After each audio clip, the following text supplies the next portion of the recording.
اب اللہ نے اپنی جو صفات بیان کی ہیں وہ بہت مہربان اور نہایت رحم کرنے والا، تو اس میں ڈرنے کا تو کوئی، پھر ڈریں کیوں بھائی؟ جب اللہ رحم کرنے والا ہے، کیسی رحمت ہے؟ حدیث میں آتا ہے کہ جب اللہ نے اس کائنات کو بنایا، دیکھو جب بھی کوئی نیا ملک بنتا ہے تو ایک قانون بنتا ہے نا، دستور بنتا ہے، آئین بنتا ہے، کیا خیال ہے؟ کیا ہو گیا بھائی؟ ایسا ہوتا ہے کہ نہیں ہوتا؟ جب بھی کوئی نئی ریاست وجود میں آتی ہے تو قانون بنتا ہے کہ بھائی اس ریاست میں اس آئین کے تحت سب سے پہلے یہ لکھا جاتا ہے یہ ایک لبرل حکومت ہوگی یا مذہبی حکومت ہوگی، کیا خیال ہے؟ جمہوری طرز پہ ہوگا یا آمریت اس میں رہے گی، بادشاہت ہے یا جمہوریت ہے، سب چیزیں طے ہو جاتی ہیں۔ تو نبی صلی اللہ علیہ وسلم نے ارشاد فرمایا کہ اول ما خلق اللہ القلم، جب اللہ نے اس کائنات کو بنایا نا، تو کائنات بنانے کے بعد اب اس کے لیے آئین لکھنا تھا، اللہ نے آئین تیار کرنا تھا نا، ایک لا کہ کیا کیا کس اصول کے تحت اس کائنات کو میں چلاؤں گا۔ تو لکھنے کے لیے سب سے پہلے کیا چاہیے؟ قلم۔ یہ ہمیں سمجھانے کے لیے مثالیں دی گئی ہیں۔ تو اول ما خلق اللہ القلم، اللہ نے سب سے پہلی چیز کیا بنائی؟ قلم۔ اب یہ دستور، اب اللہ کو الیکشن کرانے کی ضرورت نہیں ہے، سینٹ سے منظور کرانے کی ضرورت نہیں ہے، خود ہی اللہ نے اپنے لیے آئین بنایا جس آئین کا اللہ پابند ہوگا۔ عجیب دیکھو، یعنی اللہ دستور لکھ رہے ہیں کس کے لیے؟ اپنے آپ کو پابند کرنے کے لیے، خود اللہ اپنے آپ کو پابند کرنے کے، میں ان اصولوں کا پابند رہوں گا۔ یہ تعبیرات ہیں۔ فرمایا سب سے پہلی چیز جو اللہ نے اس قلم سے لکھی ہے، سب سے پہلی چیز بنائی قلم، اور اس سے کیا لکھا؟ سب سے پہلا لفظ جو اللہ نے لکھا ہے سبقت رحمتی علی غضبی، کہ میری رحمت میرے غصے پر غالب رہے گی، میری رحمت میرے غصے پر، یعنی اصول قیامت تک کے لیے اللہ نے ہمیشہ کے لیے بنا دیا۔ کیا مطلب؟ رحمت کی کوئی ریزن نہیں ہوگی۔ بات آ رہی ہے سمجھ میں؟ غالب کا مطلب یہی ہے نا بھائی، غصے کے موقع پہ غصہ آئے گا، سب کو آتا ہے، اللہ کو بھی غضب آئے گا غضب کے موقع پہ، لیکن رحمت غالب رہے گا۔ کیا مطلب؟ رحمت کسی ریزن کی محتاج، یعنی کسی پہ ترس کھاؤں گا، رحم کروں گا، اس کا کوئی سبب، یعنی ضروری نہیں کہ کسی نے کچھ اچھا کیا ہو تو میں اس پہ رحم کروں، ویسے ہی رحم کروں گا۔ اور غضب پر رحمت غالب کا مطلب بعض دفعہ ایسا بھی ہوگا کہ ایک پہلو اس کا تقاضا کرتا ہے کہ اس پہ رحم کیا جائے، اور ایک پہلو سے دیکھا جائے تو اس پہ یہ غضب کا مستحق ہے، تو رحمت والے پہلو کو ایسے موقع پہ کیا کر دوں گا؟ بولو بھائی، غالب۔ رحمت والے پہلو کو کیا کر دوں گا؟ غالب۔ تو یہ نہیں کہا کہ میرے اندر غضب ہی نہیں ہے، غضب کبھی، پھر تو جہنم ہی نہ بناتا اللہ تعالیٰ، نافرمانوں کو کبھی سزا دیتا ہی نہیں۔ کیا مطلب؟ رحمت کے آثار زیادہ مرتب ہوں گے، معاف کرنے کا عنصر زیادہ رہے گا، سزا دینے کا عنصر ختم نہیں ہوگا، کم ہوگا۔ تبھی دیکھو قرآن میں آتا ہے وَيَعْفُو عَنْ كَثِيرٍ، فرمایا بہت ساری مصیبتیں تمہاری بدعمالیوں کی وجہ سے آتی ہیں، لیکن ساتھ ساتھ یہ بھی بتا دیا وَيَعْفُو عَنْ كَثِيرٍ، ساری بدعمالیوں کی سزا میں نہیں دیتا، بہت ساری خطائیں کیا کرتا ہوں؟ معاف کرتا ہوں۔ یعفو مٹا دیتا ہوں۔ ہمیں تو بہت تھوڑی غلطیوں کی سزا مل رہی ہوتی ہے، اس پہ ہم اتنا چیخ رہے ہوتے ہیں، سب غلطیوں کی ملنا شروع ہو جائے تو کسی قابل ہی نہ رہیں۔ زیادہ تر کیا کر رہا ہوں؟ معاف، اور وہ بھی بغیر، یعنی بغیر وجہ کے، اور اگر معافی کی وجہ ہو، یعنی غلطی کر کے توبہ کر لی، پھر یہ اللہ نے اپنے اوپر لکھ دیا ہے کہ توبہ کرنے والے کو کیا کروں گا۔ آئین میں کیا لکھا ہے اللہ نے؟ جو توبہ کرے گا تو اپنے اوپر معافی کو کیا کر لیا اللہ نے؟ واجب، توبہ کو واجب کر لیا۔ 99 سال تک کوئی گناہوں میں مبتلا رہے، 99 سال میں اس کافر کو خیال آیا آج میں توبہ کر کے اسلام کی طرف آتا ہوں، آج میں گناہوں سے توبہ کرتا ہوں، تو اس کے آنے میں تو دیر ہو سکتی ہے، اللہ کے معاف کرنے میں دیر نہیں ہو سکتی۔ کیسے عجیب الفاظ ہیں حدیث کے، یا عبادی لو بلغت ذنوبک عنان السماء ثم استغفرونی لغفرت لکم ولا ابالی۔ یہ لا ابالی کے الفاظ بڑے عجیب ہیں۔ نبی نے فرمایا کہ اللہ تعالیٰ کہتے ہیں کہ اے میرے بندو، اگر تم گناہ کر کر کے زمین اور آسمان کے خلا کو پر کر دو، بھر دیا تم نے گناہوں سے، اب سچے دل سے توبہ کر رہے ہو، اے اللہ اب سے اپنی زندگی کیا کر رہا ہوں میں؟ توبہ کا مطلب یہ نہیں استغفار کی تسبیح ہو، یا اللہ اب جو کچھ ہو چکا معاف کر دے، آئندہ نہیں کروں گا۔ یہ اس جذبے سے جو توبہ کرے گا تو فرمایا معاف کر دوں گا، بس اتنا کافی ہونا چاہیے نا۔ بھائی بات مکمل ہو گئی. اللہ نے اصول بیان کر دیا کہ اگر زمین آسمان کے خلا کو بھر دیا گناہوں سے, توبہ کر لی تو کیا کر دوں گا, معاف, ختم ہو گئی. بھائی ہمیں اصول سمجھ میں آ گیا, بھائی توبہ کا دروازہ موت تک کھلا ہوا ہے, ختم. آگے اللہ کو یہ کہنے کی کیا ضرورت تھی, والا ابالی, معاف کرنے میں کسی کی پرواہ نہیں کروں, یہ کہنے کی کیا ضرورت تھی؟ بہت مشکل ہے سمجھانا. بھائی اس الفاظ کا بظاہر کوئی تک بنتا ہے؟ بھئی اللہ کو کیا ضرورت کسی کی پرواہ کی, اور کون ہے؟ اصل بات یہ کہ ممکن ہے بہت سے نیک لوگوں کو اعتراض ہو کہ اللہ ہم 20 سال سے, شروع سے ہم نیک ہیں, یہ کمبخت 90 سال تک عیاشی کرتا رہا ہے, اب آ رہا ہے, اب یہ بھی جنت میں, ہم بھی جنت میں, یہ کیا بات ہو گئی؟ ممکن ہے فرشتوں کو اعتراض ہو, اے اللہ یہ کیا, یہ تو 2 لفظ توبہ کے تو ہر آدمی بول سکتا ہے بڑے آرام سے بیٹھے بیٹھے ہے. بھائی مثال کے طور پر ابھی جو کیسز چل رہے ہیں مختلف ہمارے سیاستدانوں پہ, اگر وہ کہتے ہیں ہم معافی مانگتے ہیں قوم کے سامنے, قوم چھوڑے گی؟ بولے یار بھائی اتنے پیسے کھا گئے ہیں, قوم یہی بولے گی نا بھائی یہ کیا مسئلہ ہے, ایسے کیسے معاف کر دیں؟ کیا خیال ہے بھائی؟ یا کسی نے اور جرائم کیے ہوں, بہت سارے کیسز چل رہے ہوں, وہ 2 لفظ بولے معاف کر دو, تو عجیب بات ہے کہ معافی مانگنے کے لیے بھی یہ لوگ تیار نہیں ہوتے. تو لیکن اللہ کیا کہہ رہے ہیں کہ زمین اور آسمان کے خلا کو بھر دیا ہو گناہ, تھک گیا ہو گناہ کر کر کے, اور پھر مجھ سے معافی مانگے. معافی کا وہ مطلب جو میں بیان کر رہا ہوں, آئندہ نہیں کروں گا, بس اب میری زندگی, بولو بھائی, چینج, ختم, اب میں چینج ہو رہا ہوں.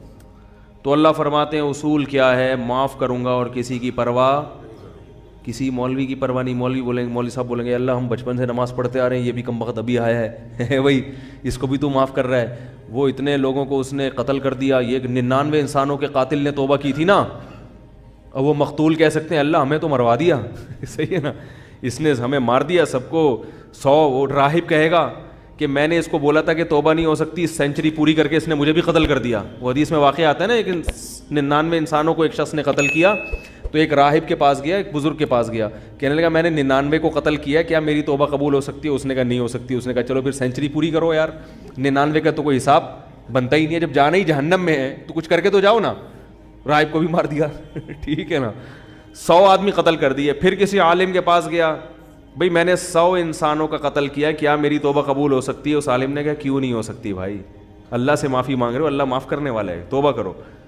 وہ عالم تھے نا, علم تھا ان کے پاس, ان کو پتا تھا کہ اگر میں نے بول دیا تو 101 ہو جائیں گے کیا ہو جائیں گے؟ 101 ہو جائیں گے. اور یہ بھی اللہ سے بھی ڈر تھا ان کو. تو فرمایا اللہ ابالی, اللہ کہتے ہیں مجھے کسی کی پرواہ نہیں ہے, کیونکہ یغفر لمن یشاء, میں کوئی جمہوری طرز کا حاکم نہیں ہوں کہ الیکشن سے مجھے سلیکٹ کیا ہو, مجھے مخلوق کے سامنے جواب دینا ہو کہ بھائی کیوں, اصل میں اس کی وجہ یہ تھی کہ دیکھو نا ایکچولی اگر ہم اس طرح سے معافی کا آپشن نہ رکھیں تو پھر تو کوئی توبہ کرے گا ہی نہیں, اس لیے ایکچولی اس میں نہ. اللہ فرماتے ہیں مجھے اس کی ضرورت نہیں ہے, میں خدا ہوں, تمہارے مشورے سے میں خدا نہیں بنا, ٹھیک ہے نا. تو میں نے شروع میں لکھ دیا تھا کہ میری رحمت میرے غصے پہ غالب. یہ تمہاری اسمبلی نہیں ہے کہ ہر تھوڑے دن میں آئین چینج ہو رہا ہے. 73 کے آئین کے تناظر میں کچھ اور تھا اور 75 کے آئین کے تناظر میں, تو یہ اسمبلی تھوڑی ہے. میں نے شروع میں یہ بات لکھ دی تھی میری رحمت میرے غصے پہ غالب. تو جب تک یہ قتل کر رہا تھا میرا غصہ تھا, اب چونکہ میری طرف آ رہا ہے تو رحمت و غصے کو کچل کے فنا کر دے گی, رحمت غالب آئے گی, کیونکہ یہ لکھ دیا ہے میں نے آئین میں. سب سے پہلے میں نے قلم بنا کے جو چیز سب سے پہلے لکھی تھی, جو سب سے پہلے منظور ہوا قانون, اسی کو میں اگر خلاف ورزی شروع کر دوں تو یہ کیسی بات ہوئی؟ تو لا ابالی, کسی کی پرواہ نہیں کروں.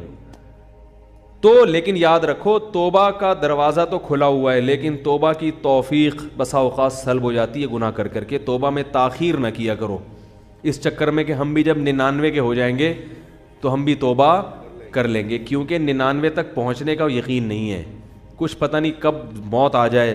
اور دوسری بات یہ کہ ضروری نہیں کہ ہمیشہ توبہ کا جذبہ بھی پیدا ہو. ابھی اگر جذبہ ہے, یہ جذبہ ضروری نہیں کہ برقرار رہے. لوگ ایمان کے ڈاکے دار بیٹھے ہوئے ہیں جو آپ کا ایمان سلب کر لیں گے, آپ کو توبہ کی اہمیت ہی دل سے ختم ہو جائے گی. بعض دفعہ دل گناہوں میں اتنا مست ہو جاتا ہے کہ انسان توبہ کا تصور ہی, تبھی بوڑھوں میں توبہ کا ریشو کم ہوتا ہے, جوانوں میں زیادہ ہوتا ہے. یقین نہ آئے تو دیکھ لو سروے کر کے, بوڑھے لوگ اسلام کم قبول کرتے ہیں, جوانوں میں اسلام قبول کرنے کا ریشو زیادہ ہے. حالانکہ جوانی میں جو غیر مسلم اسلام لا رہا ہے اس کی عیاشیاں چھوٹ رہی ہیں. کیا خیال ہے؟ بوڑھے کے لیے تو اسلام آسان ہے نا بھائی, جو کفر کی حالت میں آپ نے عیاشیاں کی, بڑھاپے میں تو اب وہ عیاشیاں نہیں ہو سکتی. اب اسلام لانے میں کیا جا رہا ہے, صرف کلمہ پڑھو, پھر بھی نہیں پڑھتے وہ.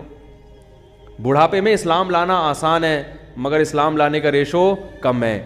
اس سے پتہ چلتا ہے دیکھنے میں آسان ہے, حقیقت میں آسان نہیں ہے, کیونکہ قوت فیصلہ ختم ہو جاتی ہے. جوانی میں عیاشی آسان ہے مگر توبہ بھی بظاہر مشکل ہے, مگر حقیقت میں کیا ہے, آسان. اس کی ایک سائنٹیفک لاجک بھی ہے. وہ لاجک یہ ہے کہ انسان جب جوان ہوتا ہے تو گناہ کی طرف جیسے اس کی رغبت بہت زیادہ ہوتی ہے, اس کی بریکیں بھی اسی حساب سے مضبوط ہوتی ہیں. دیکھو نئی گاڑی کا ایکسیلیٹر جیسے تیز ہوگا نا, بریکیں بھی کیا ہوں گی, کیا ہو گیا بھائی, نئی گاڑی کا ایکسیلیٹر ایسا ہوتا ہے کہ ادھر اشارہ کیا, پاؤں رکھا اور زوں کر کے بھاگی, تو بریک بھی ذرا سی آپ اشارہ چاہیے بریک کو, ایک دم ٹھا کر کے رکے گی. کیا خیال ہے, الٹ جائے گی مگر چلے گی نہیں آگے. اعصاب مضبوط ہوتے ہیں انسان کے جوانی میں. جیسے رغبت ہو رہی ہے نا گناہ کی طرف, تو اگر وہ برداشت کر کے بچنا چاہے گا, ایسے ہی بریکیں بھی کیا ہوں گی, بولو بھائی, مضبوط. اور پرانی گاڑی میں کیا ہوتا ہے, پورا ایکسیلیٹر پہ پاؤں رکھ کے کھڑے ہو جاؤ, پھر وہ ڈگ ڈگ ڈگ کر کے چلے گی آگے, جس طرف آپ جانا چاہ رہے ہو ادھر جائے گی, سوچے گی پہلے جانا ہے کہ نہیں جانا ہے بھائی, جائے گی, ڈگ ڈگ ڈگ ڈگ ڈگ آواز آئے گی, شور زیادہ مچائے گی, کام کم کرے گی. شور بہت مچائے گی, ہاں ہاں آوازیں آ رہی ہیں, آدمی کہے گا پتہ نہیں شاید میں نائٹ رائڈر میں بیٹھا ہوا ہوں. پھر وہ اتنی آرام سے پک اپ پکڑے گی. پھر جب آپ نے بریک لگائی, 5-10 کو بھیڑتے ہوئے 25-30 تو بندے مارے گی آگے جا کے. میں نے ایک دفعہ پرانی گاڑی خریدی تو مجھے پہلے تجربہ نہیں تھا کہ کس طرح سے ٹوپیاں کرائی جاتی ہیں, تو وہ میں نے کہا چلو ہاتھ صاف کرنے کے لیے اچھی ہے. تو میں جب وہ ڈرائیور جو بیچ رہے تھے نا گاڑی, ان کے ساتھ سائڈ پہ بیٹھا, اچھا میں گاڑی چلانے کے لیے بیٹھا, میں نے کہا چیک کروں, تو ایکسیلیٹر کا یہی حال تھا جو میں نے آپ کو بتایا. انہوں نے زمین آسمان کے قلابیں ملا دیے گاڑی کی تعریف. یہ گاڑی 78 کرولا ہے, 78 کرولا جو ہے نا, ساری ٹیکسیوں میں یہی چل رہی ہے, 78 کرولا نام تھا بھائی, 78 کرولا کا. ہم نے کہا چلو یار میں 75 کا ہوں تو 78 کی پھر بھی ہم سے تو نہیں ہے. تو ہم نے کہا ہاتھ صاف کرنے کے لیے اچھی ہے. اب ہم جب بیٹھے تو اس میں عجیب عجیب چیزیں آ رہی ہیں. تو میں نے جب سب سے زیادہ جب مجھے دھچکا لگا نا, بریک لگائی تو نہیں لگی. تو انہوں نے کہا اس کی بریک 3-4 دفعہ لگائیں گے تو لگے گی. 3-4 دفعہ لگائیں گے تو لگے گی. میں نے کہا کوئی بندہ سامنے آ گیا تو یہ گاڑی میں لکھ کے لگاؤں میں آگے کہ تیسری دفعہ میں لگے گی. بھائی آپ اتنا فاصلہ گاڑی سے رکھیں کہ تیسری دفعہ میں آپ یعنی ٹکر ہوئی تو آپ کی ذمہ. میں نے کہا آگے اس پہ کیا لگا دو, بورڈ لگا دو کہ بھائی یہ تیسری دفعہ میں لگے گی. میں نے کہا لے پکڑ بھائی اپنی گاڑی, یہ 78 کرو, ہم 75 کے اس سے اچھے ہیں, اللہ کا شکر ہے. کیا خیال ہے, ہم 75 کے اس سے, اللہ کا, ہماری پھر بھی پہلی دفعہ میں لگ جاتی ہے بریک. تو انسان کی عمر, مقصد بوڑھوں کا مذاق اڑانا ہرگز نہیں ہے, لیکن ایک حقیقت ہے کہ جب انسان کی عمر زیادہ ہوتی ہے تو اس کی میں اندر خواہشات تو کم ہوتی ہیں, لیکن اگر کسی طرف اس کا دل مائل ہو گیا تو بریک نہیں لگی. اس میں اعصابی قوت نہیں ہوتی, وہ روک نہیں پائے گا اپنے آپ کو. اسی وجہ سے وہ اگر بد نظری جوانی میں نہیں چھوٹی تو بڑھاپے میں نہیں چھوٹتی. جوانی میں آپ کنجوس تھے تو بڑھاپے میں سخی نہیں ہو سکتے, یہ دماغ میں رکھو, ٹھیک ہے نا. جوانی میں آپ نے اچھے کام نہیں کیے تو بڑھاپے میں اب تیر نہیں مارو گے. یہ جو بوڑھے ہمیں مسجدوں میں نظر آتے ہیں یا اچھے کام کرتے ہوئے, یہ وہ ہوتے ہیں جنہوں نے جوانی اچھی گزاری ہوتی ہے. بڑھاپے میں فلمیں دیکھنے کا شوق بڑھتا ہے, یاد رکھو. بوڑھوں میں جو انٹرنیٹ پر بیہودہ فلمیں دیکھنے کا رجحان ہے وہ زیادہ ہے ان بوڑھوں میں جن کو جوانی میں یہ چسکے لگ چکے تھے. حالانکہ ان کو وہ لذت نہیں آتی, وہ مزہ نہیں آتا, مگر ان سے برداشت نہیں ہوتا. جس نے جوانی میں کنٹرول کر کے چھوڑ دی, بڑھاپا اچھا گزرے گا اس کا. تو بریک جو ہے نا, جیسے آپ کا ایکسیلیٹر تیز ہے تو بریکیں بھی ابھی کیا ہیں, مضبوط ہیں. تو یاد رکھو, اسی طرح غیر مسلم وہ اس کو عیاشی نظر آتی ہے کفر میں, لیکن اسلام لانے والے بھی کیا ہوتے ہیں, جوان ہی ہوتے ہیں زیادہ تر. جوانوں کو عیاشی بھی, لیکن وہ چھوڑ دیتے ہیں, برداشت کرتے ہیں سب کچھ. بڑھاپے میں اسلام بہت آسان ہے، مگر بوڑھوں میں اسلام کا ریشو ختم تو نہیں ہے لیکن بہت کم ہے، وہ نہیں آتے، وہ کہتے ہیں چھوڑو یار ایک زندگی گزارنے بس، حالانکہ ان کو پتہ ہے کہ ہم غلط مذہب پہ تھے، کیا جا رہا ہے کلمہ پڑھنے میں بھائی، اب آپ کو تو اب ساری زندگی نماز کا بھی نہیں ہم کہیں گے، حج بھی اب اس بڑھاپے میں فرض نہیں ہوگا، کچھ بھی نہیں کرنا ہے، ایک کلمہ پڑھنا ہے، 5 ٹائم نمازیں شروع کر دینی ہے، رمضان کے روزوں میں بھی رعایت ہو گئی ہے کہ جو بہت زیادہ بوڑھا ہو وہ فدیہ بھی دے سکتا ہے، کچھ بھی نہیں کرنا، کلمہ پڑھنا ہے اور اسی گھر میں رہ لو، یہ تھوڑی کہہ رہے خاندان کو چھوڑ کے جاؤ، لیکن ایک کلمہ زبان سے نہیں نکلے، وہ قوت فیصلہ ختم ہو گئی، کانفیڈنس ختم ہو گیا، وہ ذرا سی بھی مخالفت برداشت کرنے کی صلاحیت نہیں رہی. تو اس لیے اس امید پر کہ اللہ 99 سال میں توبہ قبول کرتا ہے، 99 کا انتظار مت کرو. اور ایک بات یہ بھی رکھو کہ توبہ تو قبول ہوگی مگر وہ مقام نہیں ملے گا جو اس شخص کا ہے جو شروع سے دین پہ چلتا آ رہا ہے. سمجھ میں آ رہی ہے بات؟ جو شروع سے دین، کیونکہ وہ کئی سال سے نماز پر ہے تو وہ اتنا آگے جا چکا ہے کہ اب آپ نے ٹریک چینج کر تو دیا، جہنم والا ٹریک نہیں اب جنت والا ہے، لیکن وہ بہت آگے جا چکا ہے اور آپ اس سے بہت پیچھے ہو، بہت پیچھے ہو، وہاں تک اب وہ نکل گئے آگے. تبھی قرآن میں آتا ہے والسابقون السابقون اولئک المقربون، کچھ لوگ اہل جنت میں سے ہوں گے اور کچھ سابقین میں سے ہوں گے جو جنت میں بھی بہت آگے جا چکے ہوں گے. تو اسی وجہ سے نبی نے فرمایا نا قیامت کے دن اللہ 7 آدمیوں کو عرش کے سائے میں جگہ دے گا، ان میں ایک وہ بھی ہے شاب نشا فی عبادت اللہ عز وجل، جس نے جوانی میں اللہ کی اطاعت کی ہو. تو توبہ تو سب کی قبول ہے، 99 سال میں بھی جاؤ گے جنت میں، جہنم میں نہیں جاؤ گے، لیکن درجات میں بہت زیادہ بولو بھائی فرق ہوگا. اس لیے میں نے اکثر دیندار دیکھے ہیں، ایک ہم بچپن کی بات کر رہا ہوں کہ 25-26 سال کی عمر میں ہمارے، میں تو چھوٹا تھا اس وقت، وہ ان کی عمر 25 سال تھی، انہوں نے توبہ کی، دین پر آ گئے، اب تک قائم ہے الحمدللہ. ان کو افسوس ہوتا تھا کہ میں نے جو 10 سال کی عمر ضائع کی اس کی کسی طرح تلافی ہو جائے. صرف 10 سال ان کے ضائع ہوئے تھے، 15 سے لے کے 25 بالغ ہو جاتا ہے انسان 15 میں، اس 10 سال پہ ان کو کیا ہوتی تھی؟ ندامت.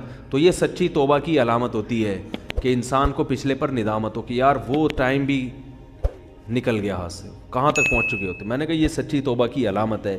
میں نے کہا اس کی تلافی اب یہ ہو سکتی ہے کہ جو 10 سال ایک نارمل آدمی جتنی عبادت کرتا ہے آپ اگلے 10 میں اس سے ڈبل کر لو. کیا خیال ہے بھائی؟ یہی ہو سکتا ہے. جیسے گلوکار نے توبہ کی تھی نا، واقعہ میں اکثر سناتا ہوں، زندگی گانوں میں گزاری، تو ہمارے حضرت کے پاس آئے تھے، ان کا انتقال ہو گیا، تو انہوں نے حضرت سے کہا کہ میں نے زندگی گانوں میں گزاری، گانے گاتا رہا میں، اچھی آواز تھی میری، تو اب مجھے خیال ہوا کہ توبہ تو اللہ نے قبول کر لی، اب جنت کے ٹریک پر تو انشاءاللہ چل پڑے، لیکن پچھلی کی تلافی بھی ہونی چاہیے.